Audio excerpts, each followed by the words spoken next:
And I never forget that, the impression of all those white graves of representing soldiers. The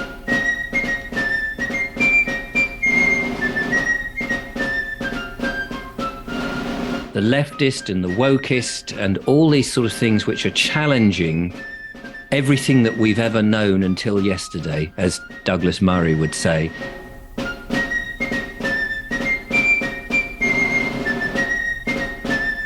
There would need to be some form of digital ID.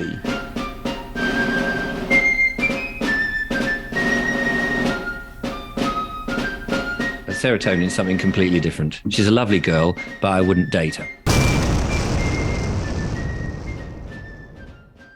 I always think that whatever the circumstances, there is an opposite to it, another way of dealing with it. There has to be. I don't think there's always just one direction. I think, there's got to be a reverse direction. So then I was thinking, what if it was an ant's nest? And these little ants are doing their thing and you're going, okay, I'm going to play God. Because, you and I can do that in the garden. We can go, right, okay, there's the ants. You're not allowed to move. I'll put a wall around it. You're not going to get... But they'll climb over. They'll find a way around it. And I think that humanity will find a way around. I believe in humanity very much. And that any other human that thinks that they are God and above us are very misguided, because I think humanity are much cleverer than these people who've become so rich that they now think they're in control. And I think that's wrong. I think people will find ways and means, like the ants. They'll burrow underneath, they'll climb over, they'll chop the wires and put stickers in front of it. They'll turn into like Mission Impossible. They'll come up with solutions, because we won't sit down and just, especially in a democratic society like England, where we're so used to being relatively free, and I stress relatively, that I think after a while people will just get pissed off. We used to be able to talk to your neighbor and you would use the language, not just the fact that it was English, but you could be ironic with your neighbor about something, or you could be sarcastic.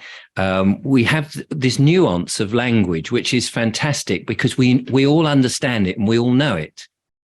And one of the things about having other cultures and other people from different parts of the world, they might speak the same language, but if you're being ironic or sarcastic, and I use a bit of sarcasm in my videos a lot by talking about people who perhaps are not very nice, or government regimes, and I'll say, well, they're ever so benevolent, aren't they? They've got our best interests at heart. And I'm talking like that because I don't want YouTube to shut me down, because if I actually said what I thought of them, I probably, they would get shot at me.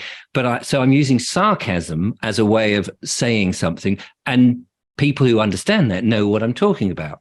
But when you've got people coming from other parts of the world, all trying to sort of be in this one melting pot, and you're being sarcastic or you're being ironic, and you say something, and it's pouring with rain, and you just come out and you go, oh yeah, lovely day, isn't it?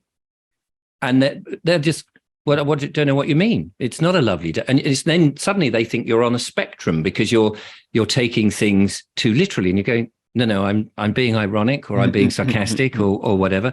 So that's, so as you start mixing people and changing, and then you say, it's all right, you can bring your religion with you, and you can bring your weird practices with you, which we have not been experienced to. So in other words, there you are, where you have an attitude about women, and you've come over here, and now you think women will behave in a certain way because perhaps you think you're more masculine or more dominant or whatever, and you're finding that women don't like it. So you're having to be even more dominant to sort of subdue them. Well, that's not how we do things over here. We have, over a long time, worked out that actually we're all equal. We all have different roles, but we don't do it that way. And so then we get into this situation that we see now with clashes, and also that whole business about different people from different countries who have a religion, and then there's divisions of that religion, and then they're at each other's throats. I mean, we had that with the whole business in the 70s with the IRA and the Protestants and the Catholics. I mean, we know, they're all white and they're all the same people, and they're all living in the same. But how, if we've not learned something from that, from, the Irish problem, as it were, inviting people from the rest of the world into a tiny little island, it's clearly not going to work. No. And our traditions, and, and then you have the leftist and the wokist and all these sort of things which are challenging everything that we've ever known until yesterday, as Douglas Murray would say. That everything, we knew a man was a man, we knew a woman was a woman, we knew right from wrong, we knew that you shouldn't treat people this way, we knew that we need to have respect, and all of these things. And then we have our traditions. Christmas is okay. We don't have to believe in God and Jesus and the nativity, but it's quite comforting to have these things which are probably based on pagan things anyway, and it's been there for thousands of years, and it's part of our culture, it's part of our tradition. We don't want to apologize for that, thank you, and then go, oh, we'll just call it a winter festival because we don't want to upset somebody who's come from another country. I was thinking about people like Rishi Sunak and these people who have more money than they know what to do with. And, you often think, well, if I won, showing my age here, if you won the pools, nobody does the pools anymore, but if you won the lottery or something, you're only going to get so many, or the Euro lottery where it is huge amount of money. But once you've bought your island and your house and your yachts and all the rest of it, and you've done all those things, there must come a point where it all starts to be very simplistic again. It's like just going into the sweet shop and going, oh, look, I've got £5. I can buy my sherbet lemons or my licorice all sorts, or my licorice pipes or my pretend cigarettes, or all of that sort of stuff. And when you're on that level, what else? You must get bored. Oh, my lovely girlfriend has just brought me a lovely cup of tea. I hope you don't mind. Cheers. And cheers. Thank you, Julia.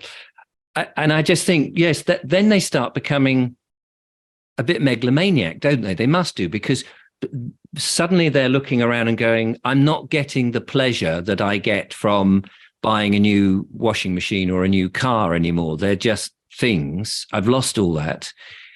And the world now is their playground. And suddenly, we become their pawns because they can do these deals and they're so rich. And suddenly somebody like Rishi Sunak suddenly finds, oh, I'm the Prime Minister of England. That's quite jolly. No one's actually voted for me. It's all sort of a little bit slippery how that happened.